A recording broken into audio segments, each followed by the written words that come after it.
After spending the last few years living across Latin America, I can honestly say that life here is just different and also better in almost every way that matters. I look back on my life in the US over in Boston, Massachusetts, and it's not even close.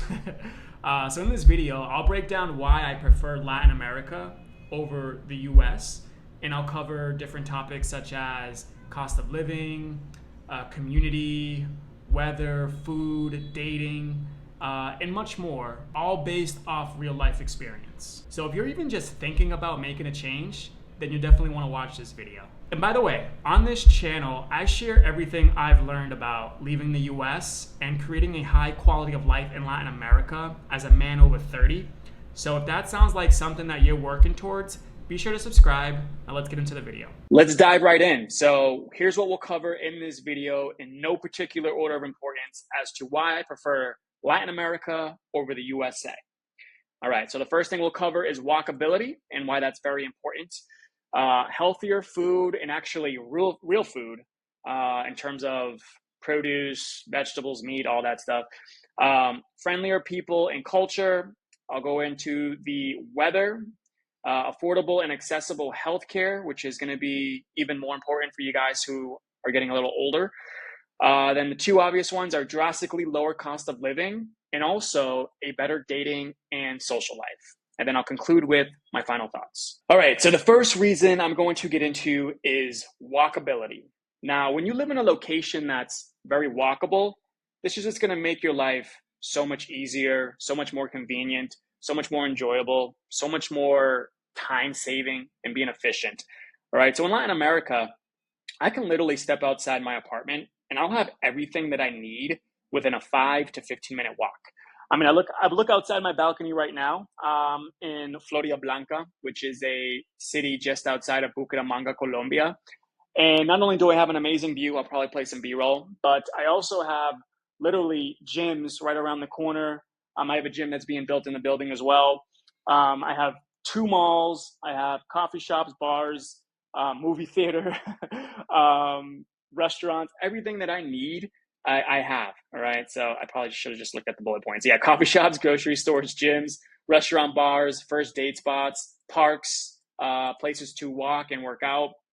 Literally don't need to leave this zone at all right? So back in Boston, I needed a car for everything. It was not walkable at all. Just to hit the gym, just to get groceries, to meet friends, I was spending over $1,000 a month for my car, okay? Between my car lease, my insurance, my gas, the occasional parking tickets in Boston, Massachusetts, the excise taxes, the maintenance, right? Plus the time wasted just sitting in traffic, hours each week out of my life for needing a car because I wasn't living in a walkable location. And that's just the way the US is set up, right? So many places like the suburbs, outside of the cities, even in the cities, you still need a car for everything. And let me tell you this, when you haven't had a car for 3 years, like I haven't, it's literally liberating. Not only from an expense point of view, as far as not having to pay, again, $1,000 a month. I mean, this alone gets you an amazing apartment anywhere in Latin America. But it also saves you time, it saves you hassle, saves you energy, right? There's just so many perks of not needing a car. And even when I go back to visit like my family and friends, I still need a car to hit the gym, to just get a iced coffee, just to go to the grocery store. Literally for everything, I need a car, right? Here, if I need to leave the neighborhood for whatever reason, even though I do have everything close by, then I just order an Uber, which is going to pick me up within 5 minutes, okay? I push a button, and I literally have someone coming within 5 minutes. I walk downstairs, the car's ready for me, I get in, takes me to my destination, I walk out. There's no need for parking or anything to deal with with traffic. I can be on my phone during that time. I can respond to emails. I can do some work, right? So it's super time efficient, which is obviously the most valuable asset you have is your time. But also from an expense standpoint, I mean, Uber's here, you're probably looking at $2 to $3 if you're in countries like Colombia or Paraguay, or just really most places, you'll be under $5 in anywhere Latin America. It's cheap, it's fast, it's stress-free. Like I said, the time, money, and mental energy not needing a car has massively upgraded my life and has definitely increased the quality of my life. Now, I put down here, show you a cool way to research walkable locations. So I use this tool here that tells me when a place is super walkable. So this is really how I start my Airbnb search. I'll just go through this real quick. I think it's going to be super helpful, super valuable for you. So I usually like to click on the restaurants tab. And then if I zoom in, let's just say I want to be in Bucaramanga where I am now, it literally tells you which locations are going to be ideal once I click there. There it is. So when you see red, that's going to be an area where there's a lot of restaurants, a lot of coffee shops. You can see here, like this part of Bucaramanga is where you want to be. This is going to be the most walkable location. And then this part here is also going to be super walkable. All right, second reason is eating real live foods. All right, so this is going to make you healthier, feel more abundant. Food here is just different, and it's all in the best way. All right, you'll get fresh fruits and vegetables literally anywhere in the city, right? There's a lot of fruterias, which you don't see too much of in the States. I'm talking fresh fruits, fresh vegetables, fresh meats. Avocados are abundant, mangoes, pineapples. It's all abundant and cheap, all right? There's farmers markets and there's small fruit stands pretty much on every block.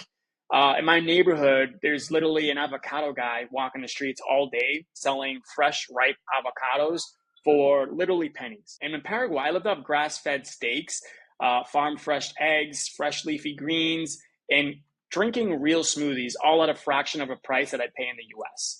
So the quality of the food combined with more daily walking, if you're living in a walkable location, is just naturally going to keep you leaner, stronger, healthier, more mentally clear, without even really having to try. It's just part of the lifestyle. It's part of the culture. All right. You'll find that if you're somewhat overweight, you're just going to naturally lose weight because of these reasons here, being walkable and eating real live foods and just feeling more abundant to be able to buy the organic fresh fruit and vegetables and meat that you should be eating. Now, my go-to meals out here usually depends on the country I'm in, but I'm usually eating steak and eggs pretty much every day with a vegetable like asparagus cooked in butter. And then I also have a protein smoothie where I always include half a fresh avocado, organic leafy greens, usually spinach. I also put in fresh blueberries, and everything is fresh. All right, you can't help but feel healthier and look better and be in your best shape living in Latin America just because of the food. Now, the third reason is due to friendlier people and having more real human connection. All right, so Latin America is warmer in every sense compared to the US. People actually say hello, they smile, they ask how you're doing. And I also think that weather has a lot to do with it because Latin America is a warmer climate in general. When you're in colder places like the Northeast, where I'm from, people are just naturally going to be colder. I think the weather has a lot to do with it, but also the energy and the culture has a lot to do with it as well. So in Latin America, it is totally different. You actually connect with people more often, whether it's in your building, whether it's at the gym, whether it's walking around your neighborhood, whether it's going to the local coffee shop. It's a lot slower and it's a lot more humane as far as the pace of life, as far as the conversations, as far as the warmth and the friendliness of the people just in general. And I'll also add that it is easier to make friends, not just with locals, because locals are super friendly to foreigners. They see you as exotic, they see you as interesting, they want to get to know why you're in their country, just easy conversation starters.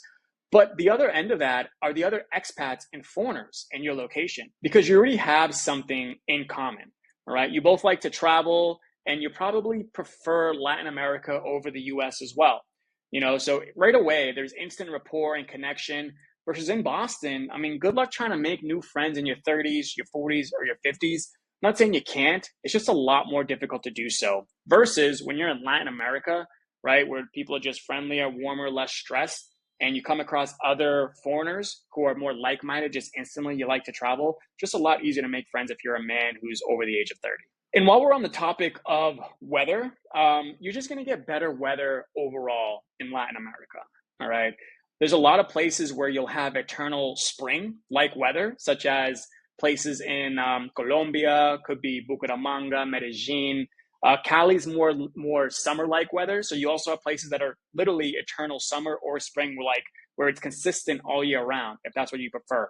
Also, I found that Guatemala and Mexico also has really great weather. When you're inland, the cities that are inland typically have that consistency when it comes to spring and summer-like weather. Now, if you want more tropical and hotter, Like I said, Cali offers more summer-like weather.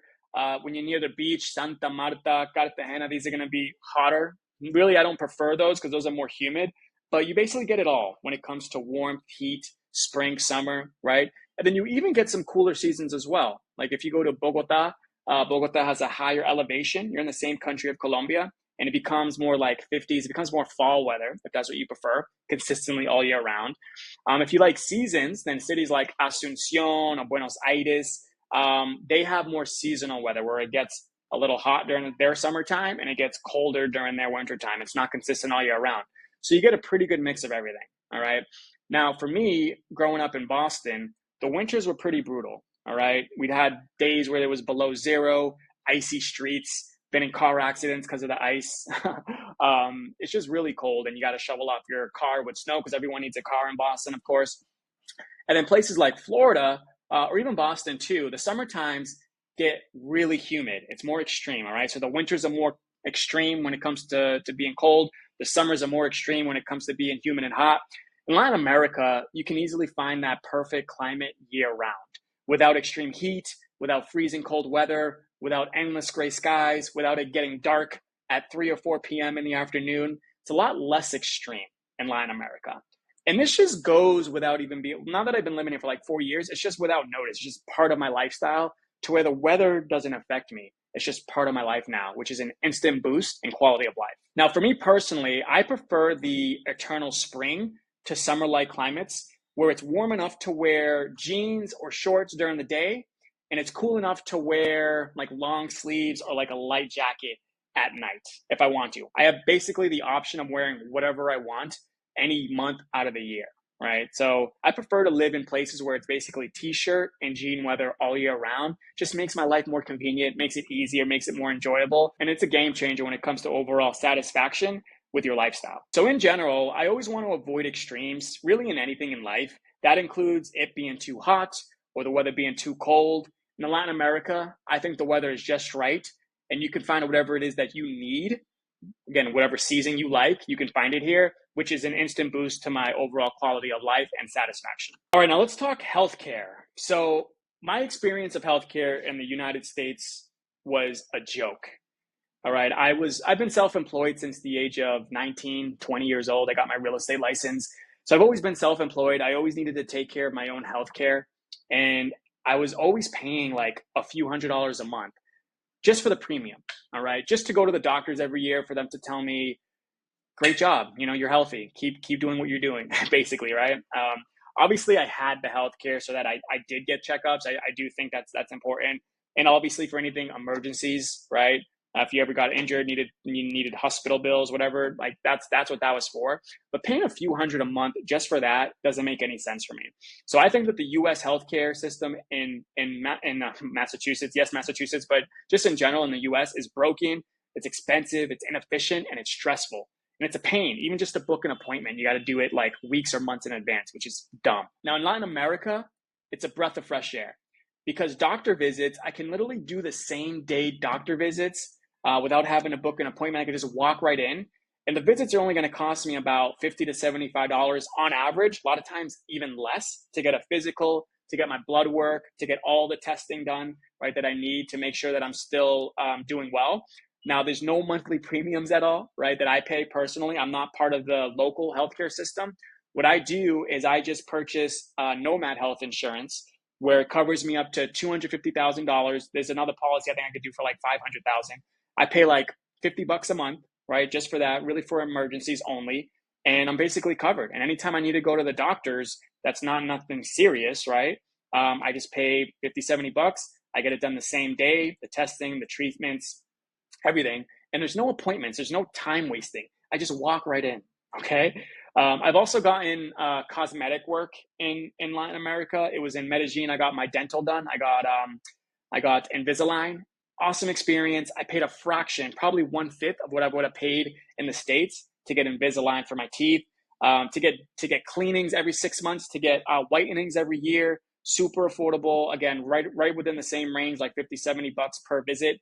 I just can't say enough good things about the efficiency and the quality of the healthcare, of the anything cosmetic I've gotten done in Latin America. I've done it in Colombia, Mexico, and Paraguay are the three countries that I spent the most time in. Where I've been to the doctors, I've gotten testing done, I've had consultations with doctors, and it's been an amazing experience. I prefer it 10 times more than the US. And just to go in a little more depth, so in Medellin, I actually got shingles, all right, which I wasn't expecting. It was a little scary because that was my first time living outside the US, and it happened within like 3 months. I got shingles on my left arm. And basically, like I mentioned earlier, I went to the doctors.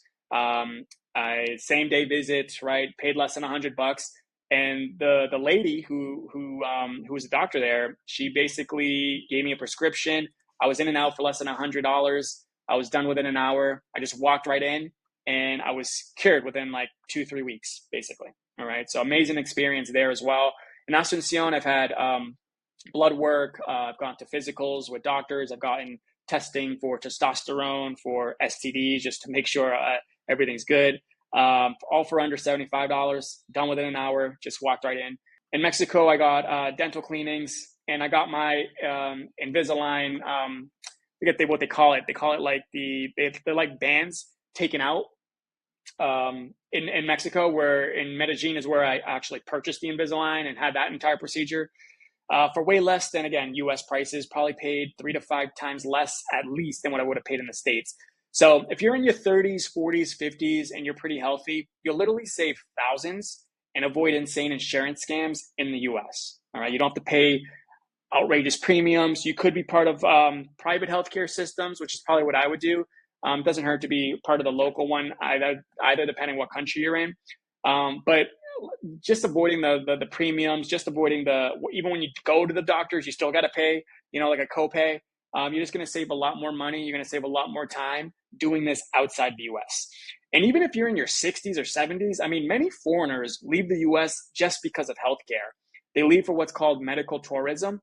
And I'm not saying that you should do the same. I'm thinking about my dad, for instance. My dad is in his 70s, and he had cancer, right, of the throat. So his situation might be a little different. I mean, he went through chemo, he went through a lot of stuff. Luckily, he beat everything, and he's now cancer-free. But I can understand someone who's gone through that experience being very close with your doctors, right, and maybe trusting them, and being in a place like Boston where we're supposedly the best doctors, right, in the world, which I'm not saying that's not true, especially if you're in the 70s and 80s and that's really important to you. Maybe it might not make sense for someone like you, or maybe it will. But I'm speaking to the guys who are in their 30s, 40s, 50s that are pretty healthy. Even if you're in your 60s or 70s, maybe you need something specific. Look into it, because people leave the US just for medical reasons alone. But yeah, I'd say for the most part, if you're a man and you're relatively healthy, the healthcare system outside the US is going to be better overall in Latin America. Just been my experience. I think you're going to be pleasantly surprised once you actually experience it for yourself.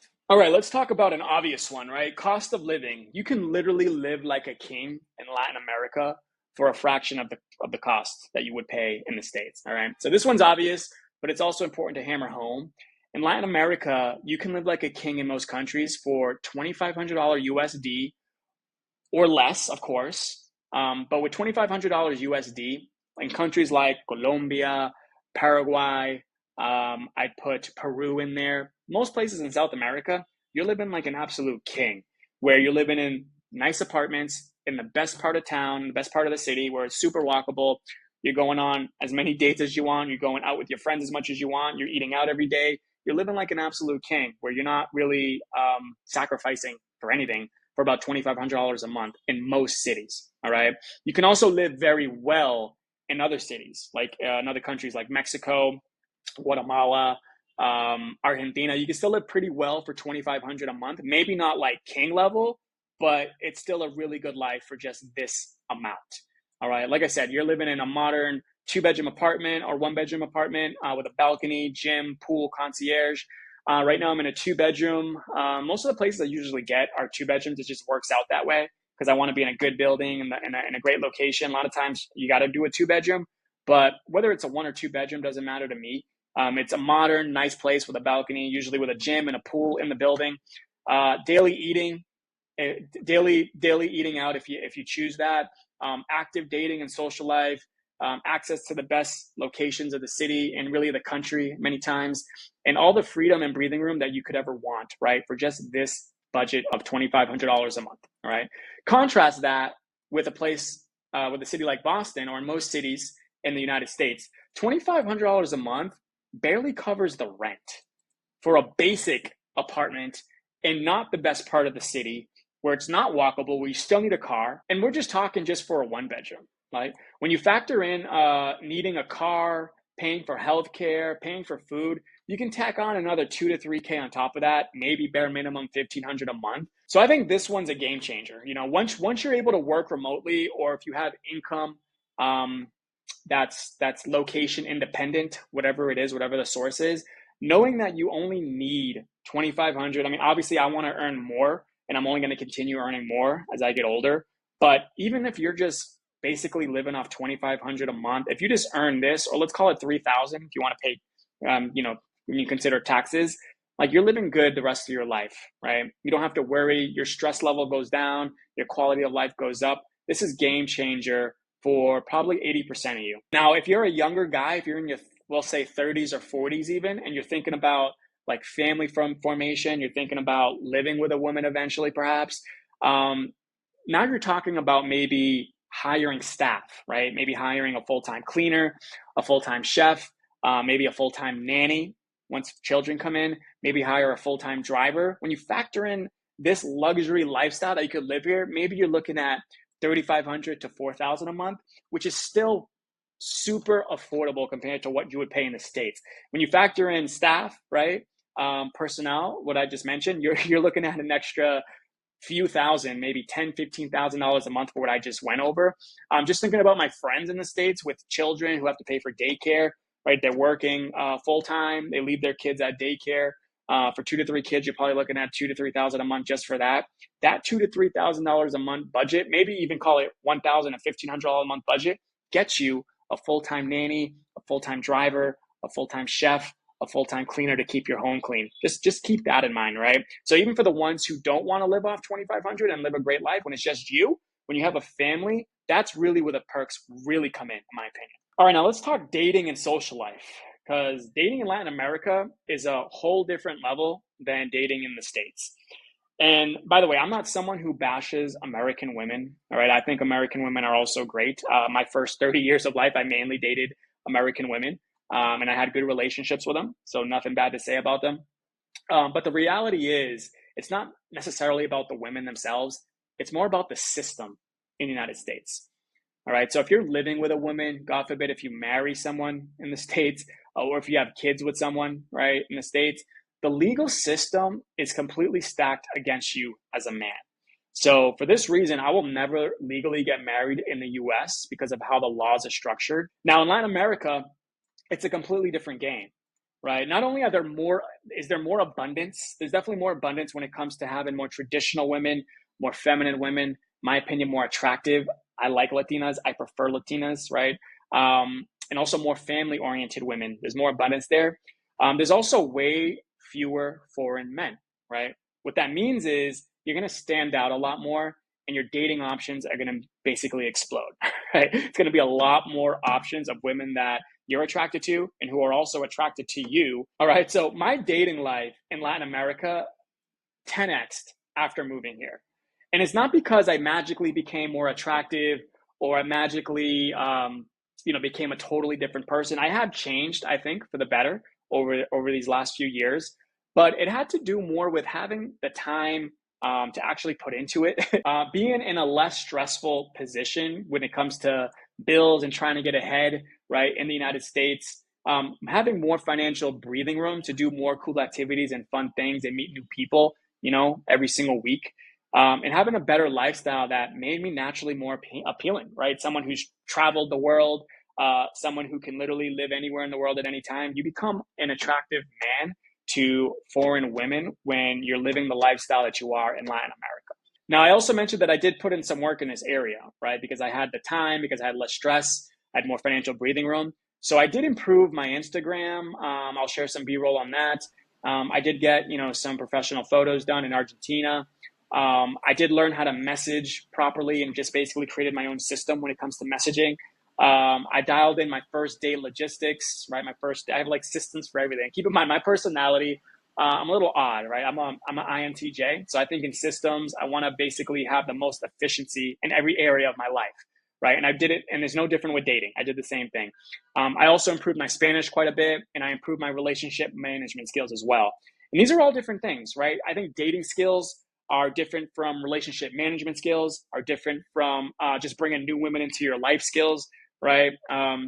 So once you put in some time with this stuff, and you become a more attractive person, which naturally happens by just being someone who's traveled, being someone who's more cultured, being someone who speaks different languages, you become a more attractive person just in general. It's just going to make your dating life so much better. Now, because of all this, I am dating multiple women openly, women who, in my opinion, are beautiful, they're feminine, they're intelligent, and I'm doing it all without lying to them, without cheating, or without having really any drama, right? I'm very transparent with everything up front as far as me not wanting to be exclusive. And by the way, on the topic of non-monogamy or dating multiple women simultaneously, transparently, without any lying, cheating, or drama, you don't have to do that. I think if you're someone who just wants monogamy, you just want to date one woman, I think that's easier, that's less expensive, right? It's more convenient at the end of the day. But still, at the end of the day, you still have to attract, you still need the skills of attracting new women into your life. You need dating skills, you need relationship management skills to eventually choose the ideal woman for you, right? So I like the cream of the crop model, regardless if you want one girlfriend, if you want multiple, it's all the same process. It's just at the end, the result is either going to be, when it comes to relationship management, it's just one or few, right? Or some of you maybe many, not me. But the cool thing is, the point is you have options. You have a lot more options, right? You have a lot more freedom here in Latin America. And I'm a guy who likes freedom. I like options. Eventually, I may choose monogamy at the end of the day. Who knows? When it's time to like have a family, live with someone, or I may not. But I have the option to, and that's what I really love about my dating life and my social life here in Latin America. And a small caveat: definitely learn Spanish. All right, your experience is going to be 10 times better if you invest the time into learning the language.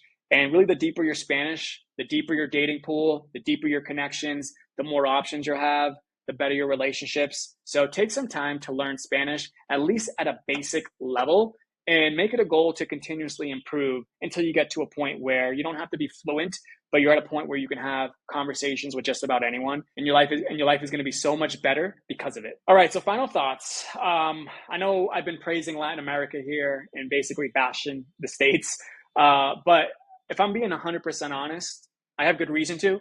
But at the same time, America obviously isn't all bad. There are pros and cons to everything in life, and there are still things that I prefer about the US. But in this video, that's not what we're talking about. I'll probably do another video on that if you guys want it. If you gave me the choice today, I'm going to pick Latin America every single time because of the freedom I experience, because of the walkability, the real food, the health, the vibrancy that I feel here, lower stress levels, better dating and social life, all for just a fraction of the cost, right?